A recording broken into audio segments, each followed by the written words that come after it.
Today we gather here to engage in a crucial debate on a topic that speaks the essence of the society, equality in our society. The Indian Constitution, which was adopted in the year 1950, is hailed for its progressive approach towards human rights and equality. It promises a nation where every individual, irrespective of their gender, has a right to live with equality and dignity. But the question we are here to discuss is, are these constitutional provisions enough, or if they fall out shortly in truly empowering women and securing their rights? Constitution provides many articles which are aimed at protecting and promoting women's rights, like Article 14, which provides equality before law, and Article 15, which prohibits discrimination in various aspects such as sex, religion, race, and caste.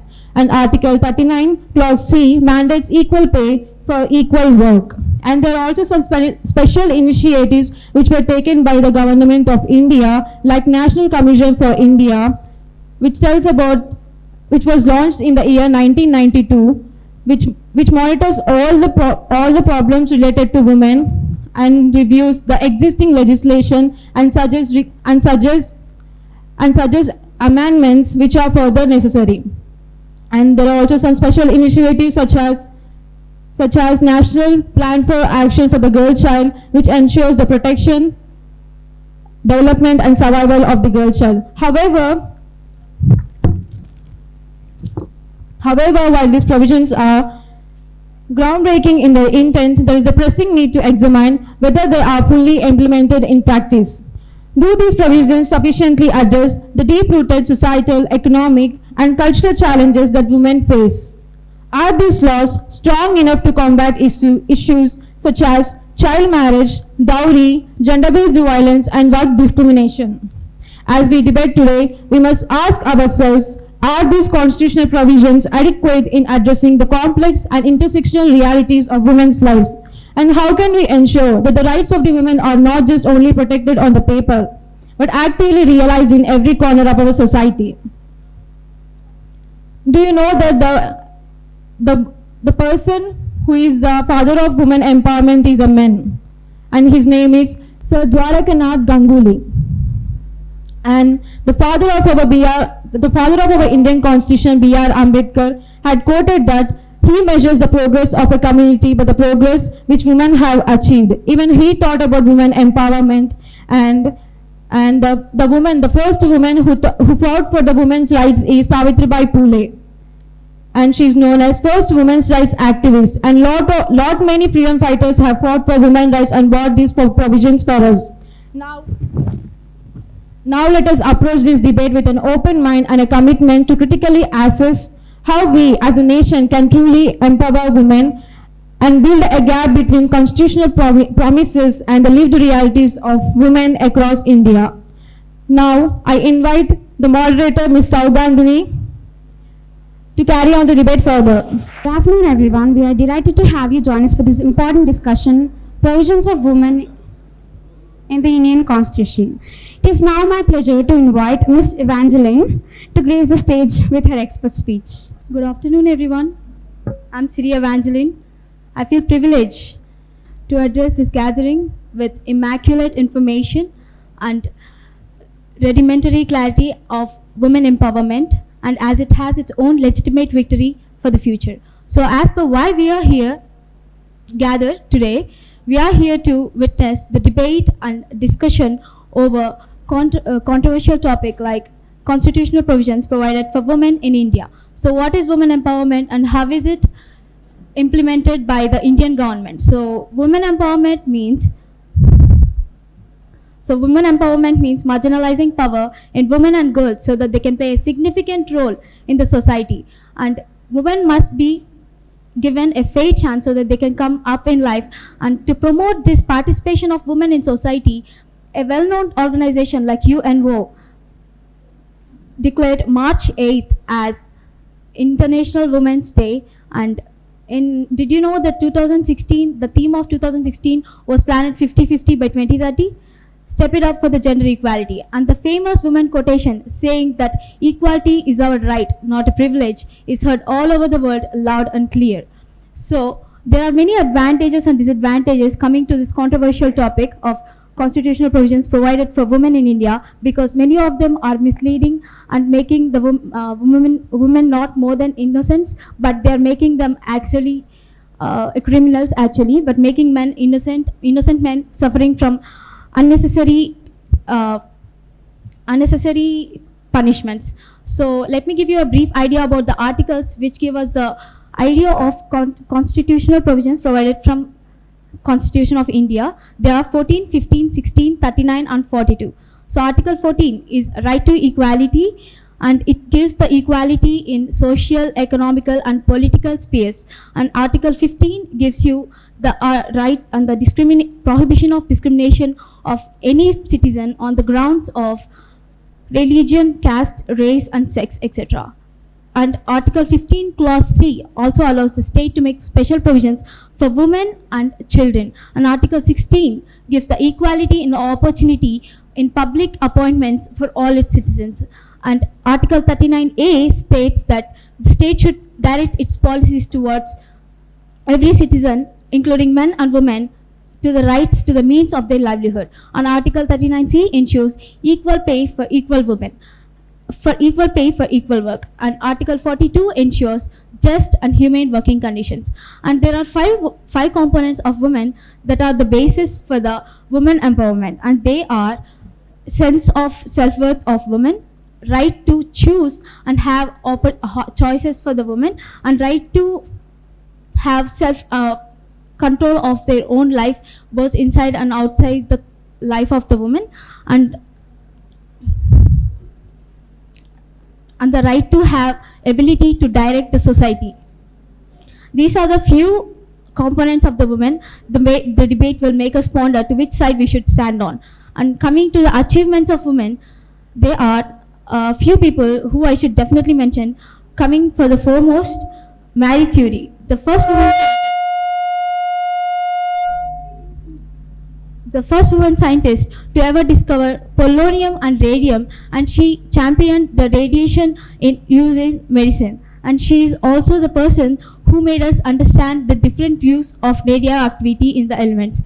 And coming to the second person, who do you get in your mind when I speak about space and achievements of women?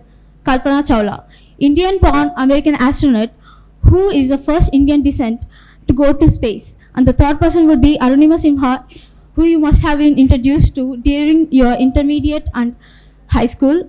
Definitely, she is the first woman amputee to climb the Mount Everest. And the fourth person would be, every one of us knows that the missile man of India is Dr. APJ Abdul Kalam. But do you know the missile woman of India? Tessie Thomas, the first the first Indian woman to successfully launch a Visayal Agni missile project, and launched a project missile to the space, and she achieved a career milestone over it. And an unknown but revolutionary person who is Clara Zetkin, a revolutionary Russian woman who stood for peace and bread in the Russian Revolution 1917. These are the few achievements I mentioned here about women who we all know about. And concluding the speech about different perspectives and views of the debaters on the women's rights and provisions in the upcoming session of formal discussion and opposing arguments with logical dispute over constitutional articles and revelation. I'm grateful for the honorable opportunity for letting me close the preliminary expert speech. Thank you. Thank you, Ms. Evangeline. She elaborated in the details of Article 14, 15, 16, 39 and 42. She also mentioned about achievements of women and components of women empowerment. We have debaters joining this afternoon, one arguing in favor of the motion and other against. Each will have 3 minutes for their opening statements. First, we'll hear the opening statement from Yashasvi and Keertana arguing in favor of the motion. Thank you, Honorable Chair. Men's rights activists from across the country have been asking for a change in the laws related to dowry, domestic violence and rape, because they are prone to be misused by women. And it's not just them. There are a lot of people who believe that women frequently misuse dowry and rape related laws because it's a convenient way for them to extract what they want from the accused and their families. Even the Supreme Court reflected this desire to protect men from women's accusations, calling them trivial and irresponsibly filed in the heat of the movement. This anxiety was shared by over 40% of the Lok Sabha, with many politicians believing that amendments to the existing laws needs to be made so that innocent men are not dragged into jail based on false accusations. So, let's look at the facts that are backing these claims. There have been some cases of men being wrongfully accused of sexual violence. And yes, in this occasion, men and families have been wrongfully imprisoned under section 498A, Bipinder Kaur versus State of Punjab, Jasbir Kaur versus State of Haryana, Sushil Kumar versus Union of India on charges of taking dowry. But does it mean that the majority of sexual or domestic violence cases are false? And do this make it sufficient for us to say that these laws are misused by women? Absolutely not. The perception that false cases form a majority of rape and dowry charges filed is a myth, largely based on two sources. The first is 2014 report showing that over 50% of rape charges filed in Delhi that year were false. The problem with that figure is this report defined false charge as any rape charge that didn't go to trial, including the words where the complaint dropped the charge midway through the process. But it dropped the charge is not the same thing as false charge. In fact, the countries like US and UK, which saw a similar dropout by complaints in rape cases in 2019. Official state investigations found that women dropped charges due to intimidation and intense scrutiny by the police on their personal lives, not because their reports were not true. Second, people argue women must be making false claims under section 498A because only 12% of the people charged under the dowry law are convicted, one of the lowest conviction rates of any criminal act. But there are many factors that influence the outcome of a criminal trial, and causes of domestic violence and harassment are very difficult to prove, especially if a victim is being intimidated or threatened by her family. Low conviction rates don't tell us anything about whether a claim is true or not. On the flip side, the official data from the National Crime Records Bureau shows that the rate of false rape charges in India is only 8%. The National Family Health Survey shows that 1 out of 3 women suffer from domestic violence in their marriages. Several independent studies have found that between 50 to 80% of Indian women have been subject to some form of public sexual harassment. So statistically, we know that most of these crimes go unreported and very few claims are made up. Then, why do people still believe that women misuse these laws to target men? It's because we have been socially conditioned to doubt women's complaint of abuse. Calling out women for falsely accusing men falls in line with the historical pattern of discrediting women's voice, making it hard for women who abuse to be taken seriously. In a patriarchal society, power and prestige for families and communities often rests on the power and prestige of communities of the current and future male heads of the household. A threat to a man's reputation is thus seen as a threat to an entire family and community's reputation, which is why all of us more likely to doubt women's testimony and believe a man's innocence. And here's the thing, the IPC and our criminal justice system are not perfect, but there is a difference between critiquing and asking for changes in the justice system and advocating for a misogynistic narrative that women are abusing loopholes in the system.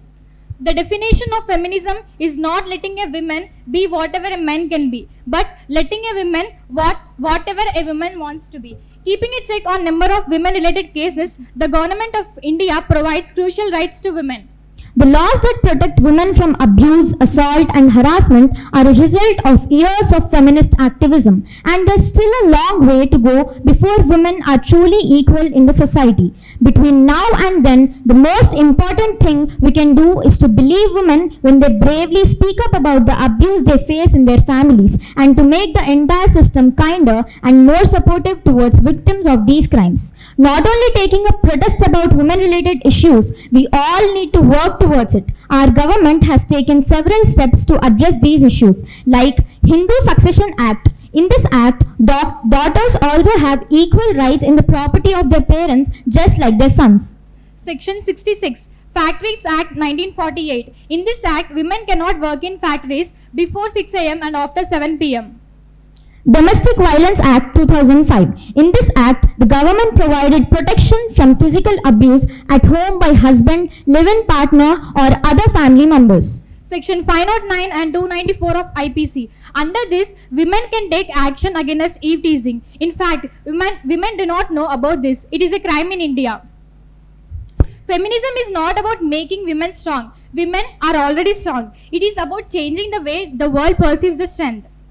Standing here talking all of these things doesn't matter, but working towards the change, that really matters. So in the end, we would only say that let us be the change we want to see in the world. Thank you. Thank you, speakers. They mentioned that not all women misuse the laws against innocent men. Following that, we'll hear the opening statement from Shirisha and Navya presenting the opposite viewpoint. Thank you, Honorable Chair. स्त्री की उन्नति पर ही राष्ट्र की उन्नति निर्भर है. Women plays an integral role in the society. They are the backbones of family system and growth of communities. Yet, for centuries, women have been relegated to the sidelines and subjected to discrimination and marginalization. Despite the importance of women in the society, women face numerous challenges that hinder their contribution in all aspects. Now, the point of discussion is related to provision of women in Indian Constitution. Consider the history of Constituent Assembly, where it does not even include 25% of women out of 389 members. Whenever we discuss the topic of provision of women in Indian Constitution, we address only welfare measures of women, but fails to address the needs of marginalized women such as scheduled caste, scheduled tribes, and regional minorities. And special provisions in the Indian Constitution fails to consider the intersectionality of caste, class, and gender. Dalit women and Adivasi women in particular face triple oppressions and lack of constitutional safeguards. जब तक महिलाएं स्वतंत्र नहीं होता तो देश नहीं होता है. Even though the constitution is incorporated with many rights, reservation acts and representation for the women, the discrimination for the women still continues from the cradle even to the grave. The Gender Inequality Index of 2022 shows India at the rank of 108 out of 193 countries with a score of 0.437. Even the security measures reported by women is 65.5% only, but it has decreased to 58% in 2023. When we come across the employment rate of women, it was just 32.7%. And politically also, women represent 46% in Sweden, 40% in UK, 45% in South Africa. But it is only 33% in the world's largest populous country. India strives to be a developed country by the year 2047 with the theme of Vikasit Bharat. How can it be achieved without the women's support? Even the Constitution of India has brought up with various laws to protect the rights of women and address gender-based atrocities. However, certain sections in our society are being highly misused by the men as well as women for their personal gains. To give an example, Section 498A of IPC was introduced for the women to protect against the violence of the husbands and their in-laws. But surprisingly, the women are misusing this section and they are filing the fake complaints against the men and to extort the money. When we talk about the Section 376 of IPC, it discusses about the cases of rape in the society in India and provides justice for the survivors of sexual harassment and violence. And there are some cases where false rape allegations are made by the women for some personal and relationship conflicts, and it is also used as a tool for revenge. There is a case where Uttarakhand High Court dismisses rape case because the woman is using Section 376 as a weapon. जब महिलाएं अर्थव्यवस्था में भाग लेती है तो सभी को लाभ होता है। औरत को देने वाले उपहार में सबसे बेहतर चीज है सम्मान। Even though the constitution has been incorporated many articles about the caste and class, the issue of caste and class still continues and it is still prevalent in the present society. For this, even the International Human Rights Framework also incorporated many articles, but even it also incorporated many acts also, but the issues of caste and class are still prevalent. To take an example, Article 15, which states about the prohibition of discrimination on any grounds, that is on the basis of sex, place of birth, gender, caste. But even the women in the rural and urban areas still faced for rape, harassment and violence. Let's take the another example of when we talk about the Article 46, it mandates the state to promote educational and economic interest of SC, ST and OBCs, whereas caste barriers continues to limit their access to quality education and employment. Although the Indian Constitution offers several provisions, but for ensuring the gender equality and justice for the women, there are some persistent challenges that demand for additional reforms for addressing the needs and concerns of the women. There should be a stricter enforcement of workplace laws where the women's security should be taken. Gross ceiling effect where it encourages the women role, and there should be ensuring the women role in public services where it encourages and makes aware of the women about the government schemes and so on. So and there is a great saying of Mahatma Gandhi that be the change that you want to see in the world, and we the youth should question the atrocities and let's make our hands together to awake the society. Shirisha and Navya question why we require additional reforms for women. We are now hearing the opening statement from Sindhupriya and Abhigna representing for the motion.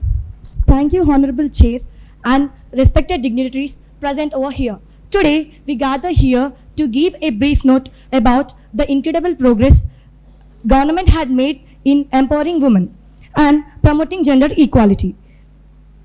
Despite various struggles, the transformation of women's position in India has been remarkable, with significant progress achieved in various spheres. A provision in Indian Constitution, that is Article 51 Clause A, Subclause E, deals with the reduction of gender-based violence. The government also came up with a scheme called Women Helpline Service to provide 24-hour service in emergency and non-emergency situations for women. The another issue that the society raises is about the sexual violence and harassment. But Article 14 and 15 deals with that. And the government also came up with a scheme named Shakti, which protects women from the sexual violence and harassment. And Article 15 and 16 aims to reduce discrimination based on sexual orientation and gender identity. And the schemes are Rashtriya Mahila Kosh, Mahila Shakti Kendra, Pradhan Mantri, Matru Vandan Yojana. Government has also made significant strides in education. The schemes like Beti Bachao, Beti Padhao, which is for the education of girl child, and in addition, it aims to protect the women. Educate a woman and educate a nation. I repeat, educate a woman and educate a nation. The Stand Up Indian initiative, which provides financial assistance and support to the women entrepreneurs to reduce the dependence of women on others. Government has also taken significant steps to ensure women's safety and protection. The Nirbhaya Fund, which provides financial support to the initiatives that promote women's safety. While the National Commission for Women works tirelessly to address complaints and promote gender equality. Protect women's freedom, preserve her dignity. I repeat, protect women's freedom and preserve her dignity. In terms of health, government has taken various steps to improve maternal and reproductive health care. Programs like Janani Suraksha Yojana, which have dual objectives to decrease the infant and maternal mortality rate and to promote institutional deliveries. Women health is crucial for a healthy society. I repeat, women health is crucial for a healthy society. Government has also came up with many schemes to uplift the women condition in rural areas. National Mission for Empowering Women of India. This scheme facilitates women in economic empowerment, eliminate violence and promote social empowerment of women. काम करने वाली महिला समाज को बदल सकती है. I repeat, काम करने वाली महिला समाज को बदल सकती है. The provisions which are mentioned in Indian Constitution and the schemes and programs implemented by the government plays an important role in the occupation of women in many fields. Our Constitution aims to provide every woman lead a life of freedom, speech, decency, free from various forms of force, violation, harassment and abuse. Even our India is represented as Bharat Mata, which shows the importance of the woman. Thank you. Thank you, speakers. They articulated about women's problems and government schemes. Now we are pleased to introduce Pallavi and Charita to give opening speech. Good afternoon, respected chair, moderator, and my dear able opponents. I want to begin with this recognition. The empowerment of a woman is a key to unlock the potential of a nation. Today, we are standing in 21st century. We all are really proud of our democratic values and principles. Does our constitution really provide equality to all? Our Indian Constitution promises fundamental rights to every citizen. On the other hand, when it comes to women, the promises often confirmed just on paper. Despite constitutional guarantee on equality, women continue to face discrimination, lack of representation, and inadequate legal safeguards, starting from working place inequality, personal safety, political underrepresentation, and societal biases. Our laws have often failed to provide protection and empowerment in reality. In reality, we can notice there is a huge gap between constitutional guarantees and actual representation. In spite of various legal frameworks supporting women's rights, encouraging political participation of women reflecting broader societal attitudes, there are systematic barriers that hinder the women's empowerment and governance. Let us take note of ever increasing crimes against women such as Rape, marital rape, human trafficking and forced prostitution, acid attacks, domestic violence, abduction, child marriages, perpetuation, etc. By these crimes, the concept of women empowerment has been becoming meaningless day by day. It's time to question whether our framework uphold to the justice truly serves our women of our nation or merely symbolic gestures. Today we are here to discuss an important aspect, whether our Indian Constitution truly provides enough provisions to ensure gender equality for women. Our Constitution speaks of freedom, justice and equality for women, but do these objectives turn into a reality? That's a valid question. Our constitution guarantees several rights and provisions. Let us take reference of Article 14, 15 and 16. If we look around, the women are still facing discrimination in almost every field. Let it be in politics, employment, education, safety, etc. Women continue to struggle for their basic rights. Exactly. Take the case of the political representation. While scheduled caste and scheduled tribes have constitutional reservations, women have had to fight for decades just to get the women reservation bill passed. How we can expect women issues to be addressed seriously? That's not at all. Women also face economic inequality. The gender pay gap is a harsh reality. The women are paid much lesser than men for the same work. There is no strong adherence to the constitutional provision because of poor implementation. For example, there is a government scheme called MG Narega which provides 100 days of employment for both female and male. It provides 500 rupees nearly for men and it provides 300 rupees nearly for women. There is an income inequality between them. Let's not forget the biased personal laws like inheritance, marriage and divorce. Laws differ from different religious communities. In most cases, they favor men.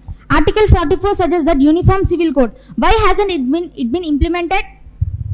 It is crystal clear that the Constitution laid the foundation for equality with a strong structure to uphold women's rights. What we need are stronger laws and stricter implementation and constitutional amendments which ensure women get protection, representation and opportunities which they rightfully deserve. For example, they are providing reservation for women in panchayat elections. Though women won in the elections, the real power is in the hands of their husband. This is popularly known as panchayat patis. Critics of the implementation of the schemes related to the women in India often highlighted the several negative aspects, including inefficiency, lack of awareness, and systemic barriers. If we truly believe in justice, democracy, progress, we must demand better constitutional provisions for women. Promises are not enough. Action is needed. Thank you. Thank you. Thank you, speakers. They mention about problems faced by women in all aspects. Lastly, we'll hear the opening speech from Meenakshi and Ananya arguing in favor of the motion. Thank you, Honorable Chair. It is my honor to present before of you today, and I speak about the importance given to the women in Indian Constitution. India, as a nation, always recognized the role of women in society. However, it was our constitution drafted under the Dr. B.R. Ambedkar chairmanship that laid a true foundation for gender equality and also for the women empowerment. Constitutional provisions for women. The Indian Constitution guarantees several rights to women, some of the to ensure equality, dignity and protection. Some of the key provisions include: And the first one is the right to equality, Article 14 to 18. women have equal status before the law and can't be discriminated based on gender.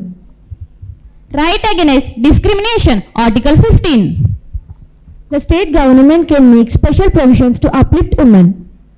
Equal pay for equal wage, Article 39, Clause D. No gender-based wage gap is allowed. Maternity benefit, Article 42.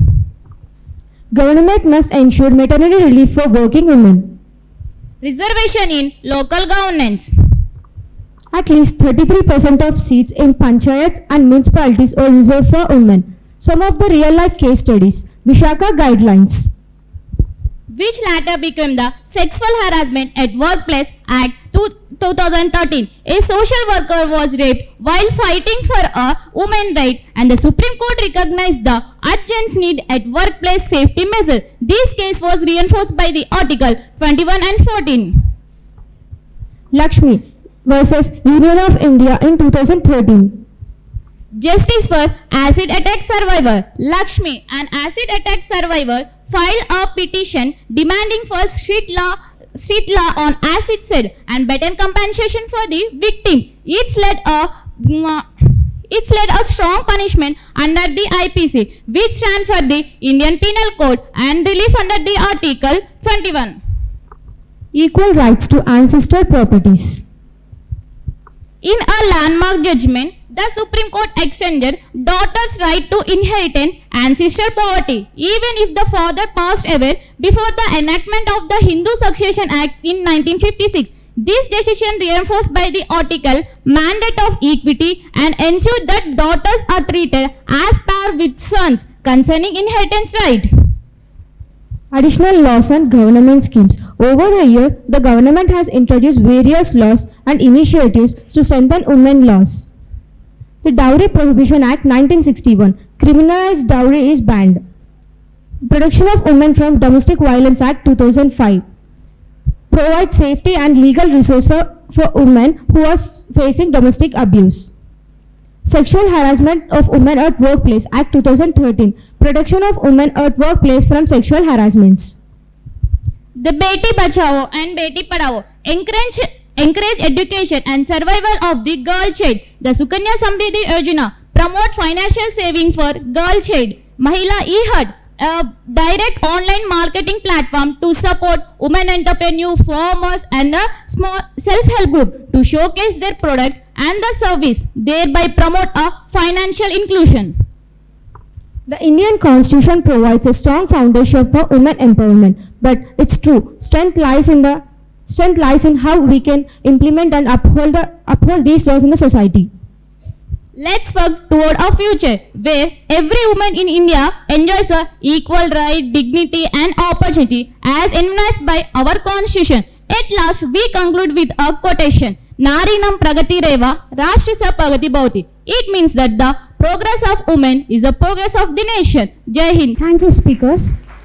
They responded with women's safety provided by the Indian Constitution. Finally, the opening statement from Zuveria and Meghana representing against the motion. Thank you, Honorable Chair. Respected dignitaries present over here.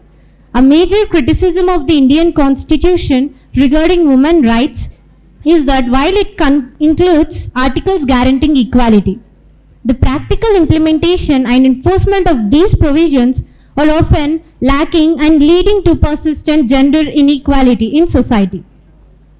Despite the legal framework, critics argue that the Constitution fails to adequately address deeply rooted societal norms and practices that results in discrimination against women. Even with the provisions like Article 15 Clause 3, which allows for special provisions for women, discrimination against women is prevalent in society due to certain causes such as lack of substantial equality. While the Constitution proclaims equality, the application falls often short of addressing the system. Disadvantages women face in areas like access to education, employment, property ownership, and political participation. And next one, gender biased interpretation. Critics argue that courts sometimes interpret laws in a way that perpetuates gender stereotypes, hindering the advancement of women's rights. And next one, inadequate enforcement mechanisms. In spite of legal provisions, the lack of effective implementation mechanism and awareness about women's rights often prevents them from accessing justice. And next one, focus on formal equality over substantive equality. Some argue that the Constitution primarily focuses on formal equality, meaning treating everyone the same on paper without addressing the underlying societal structures that perpetuate gender inequality. And next one, personal laws and customary practices. Critics points out that the personal laws based on religion can sometimes contradict constitutional principles of gender equality, particularly when it comes to issues like marriage, divorce, and inheritance. Today, I want to talk about how women are misusing their rights. If I start with Article 15 Clause 3, which provides special provision for women, has been criticized for not being used effectively to address specific issues faced by women in different contexts. More than 66% of the laws for protection of women are misused. There are several laws which are misused by women. First one, dowry law. While laws against dowry exist, but their enforcement is weak, leading to continued demand and related violence against women. According to a survey conducted by Fight for Against Dowry Misuse Law, Fight for Against Misuse of Dowry Law has revealed that 98% of the cases filed under Section 498A is false. Section 376 of Indian Penal Code gives right for women to file a complaint against their male partners in case of any violence. But in a case, the Uttarakhand High Court reported that women have misused Section 376 against their male partners for various reasons. Second one, minor girls' marriage. According to a statistical data, about 12 million girls are married before the age of 18 years. An IAS officer was sexually harassed for stopping a minor girl's marriage. I would like to ask a question that, do the laws still working? What's the use of laws when they can't provide even security and safety measures to a government official? Do you think they provide safety and security measures to an ordinary woman? As we know that no law should be misused by anyone. An allegation by women is not enough to make an arrest. Investigation also matters. As per domestic violence law, only woman can file complaint against her male partner. A man who is victim of domestic violence has no right under this law. The radical feminist claims that 70% of women in India face domestic violence, which comes as no surprise. That was silly things, they are making it as domestic violence. And according to Hindu article, previous year on 10th December, it is observed that a person who was harassed by his wife had hanged himself. Many state governments have provided various safety measures for women like Disha app, which is provided by Andhra Pradesh government, but still women from rural areas were unable to access due to lack of awareness and due to lack of internet access. And finally, many women are using the law against their in-laws and husbands to extract revenge. And there is no verification done by the police officers. When it comes to women, they just accept and what she says as the sacred truth. Thank you. Thank you, speakers. They expressed about misuse of safety measures and rights. Honorable Chair, Moderator, Judges, and my able opponents. Today I want to talk about several provisions made to ensure rights of women in our Indian Constitution that helped the progress of women over the past few decades. In the sphere of education, women liberty have increased from 8.9% in 1915 to 70.3% in 2020.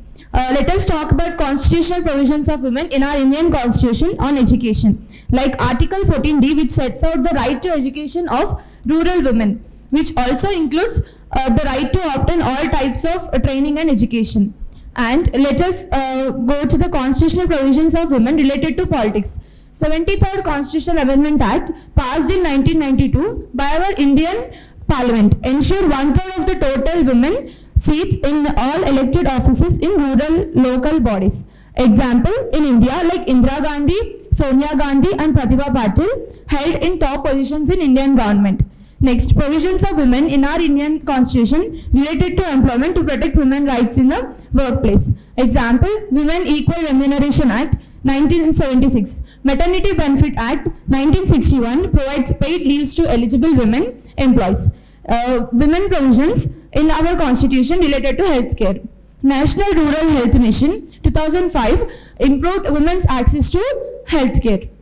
And Medical Termination of Pregnancy Act 1971 and Maternity Benefit Act 1961. Thank you. So while coming to this topic, women in sports, 38% of women are in athletes. Indian women have excelled in sports like cricket, badminton, and wrestling. 41% of IOC, International Olympic Committee, members are women, and there is a great equal representation. In year 2020, there was Tokyo Olympics. In Tokyo Olympics, most of the Indians were the participation. Most of the Indians participated. Women in arts.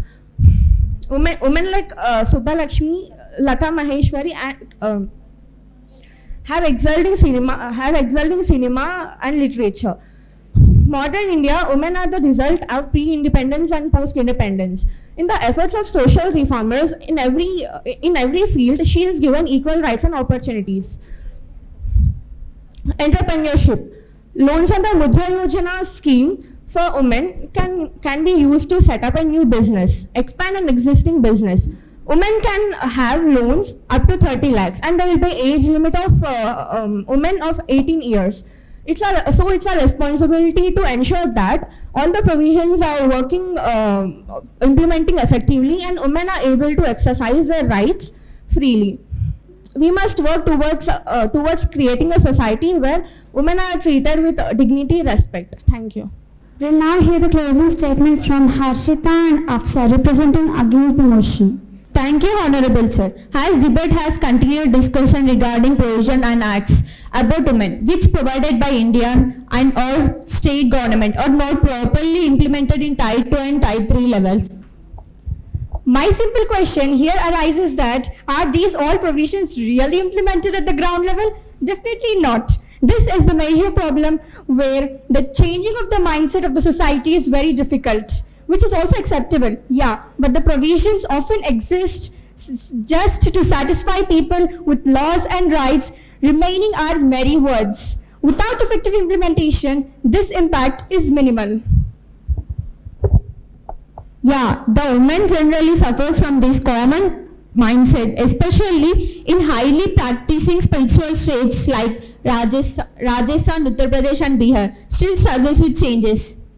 Many laws exist only in name and fail to bring real transformation, like Equal Remuneration Act 1976, Maternity Benefit Act 1961. Few more laws like the National Family Planning Program in 1951 and National Rural Health Mission 2005. Equal Remuneration Act 1976. The act came into exist to avoid discrimination in pay based on gender. In reality, it failed real transformation. Example, male employee receives larger bonus than female. And wages for men in constructional work is 700 compared to women 500. Is this equal remuneration? Maternity Benefit Act 1961. The act support women in various sectors, but rise cost in women employment led to decrease in demand. Even private companies neglecting the act. National Family Planning Program 1951 states that long-term use of contraceptives by more people has side effects, which includes the menstrual changes. In some areas, traditional beliefs also often affect the use of these contraceptives. All these effects in all these effects in uneven progress across states and implementation challenges in some states like Bihar and Meghalaya. National Rural Health Mission 2005 also faced some challenges as rural areas focuses on lack hospitals and medical facilities. It benefited only the private sectors and failed to address the healthcare needs for the remaining population.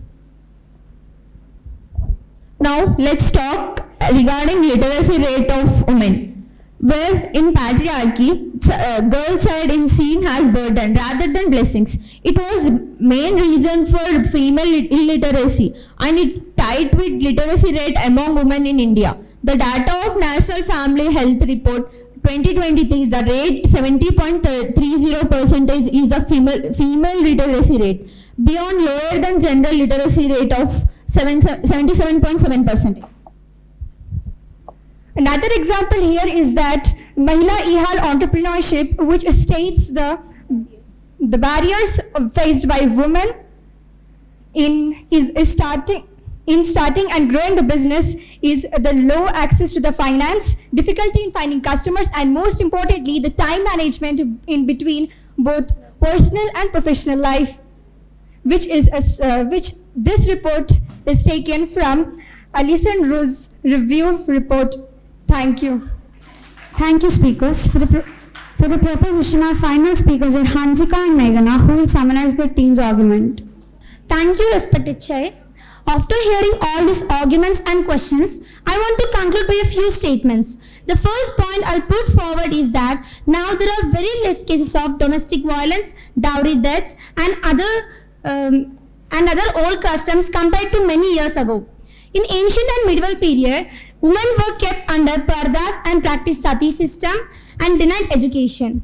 So these practices and systems were reduced up to now by the implementation of certain programs and awareness campaigns by government. The government has made many provisions to overcome these practices. Domestic Violence Act, Dowry Prohibition Act, etc.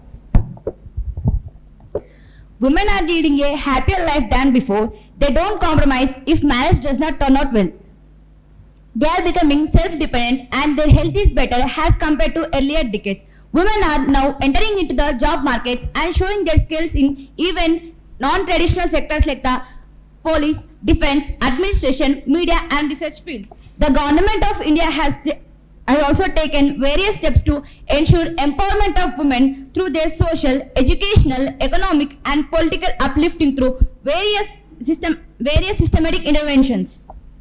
My other point would highlight the fact that a lot of opportunities occur for women in various fields because of reservation and open-mindedness of society. We are now witnessing steady improvement in enrollment of women in colleges, schools, etc. Compared to other census, according to present 2011 census has shown that the female literacy rate is 65.5%. Today, women are engineers, leaders in a growing range of fields like space, law, politics, and etc. Example, Indra Nooyi, the president and the CEO of Pepsi company. And I think so everyone here likes Mahindra, Star, Scorpio and XUV series. Do you know what? These models are designed by a great woman named Ramkripta Anantam. I think everyone is aware of the landmark judgments that Supreme Court has made. Several landmark judgments that have advanced women's rights, including abortion rights, sexual harassment and marital rape. Some of the landmark judgments are Vishaka versus State of Rajasthan, Mary Rai versus State of Kerala and Shayara Bano. so many more. Those judgments, women. So through these judgments, women can be prevented by harassments. I want to mention a quote in Hindi and it goes like, ब्रह्मांड में एक स्त्री होती है जिसमें पूरा ब्रह्मांड होती है. Our colleagues are also discussed about women's safety. Nowadays, women are going safely for night shift to their jobs without fear due to some of the government measures taken for women. Some of the measures are Mahila Police Volunteer Scheme and Disha app and etc.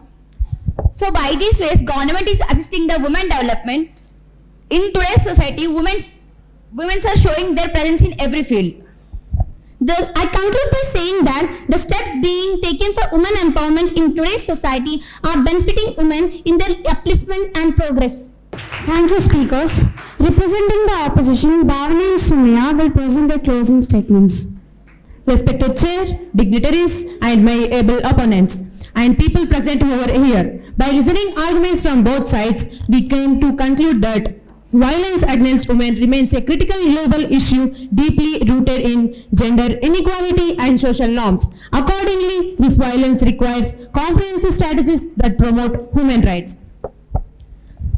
The social norms are deep-rooted. Gender discrimination is hindering effectiveness of constitutional provisions. There were gaps in implementations of legal framework and enforcement remain as weak barriers within accessible justice. The marginal communities are the most affected and subjected to violence. For instance, in the year 2022, 166 SC women has been raped. The judicial process being difficult to causing delays in delivery of justice, discouraging of women to file cases timely. Accordingly, NALSA Act, National Legal Aid Act, authority from introduced free legal aid for women under Section 12 Clause C in the year 1987. We can also observe that under reporting of crimes due to fear of stigma, lack of infrastructure in law enforcement, and social pressures, many women do not report incidents, violence or harassment, leading to a significant gap in the data.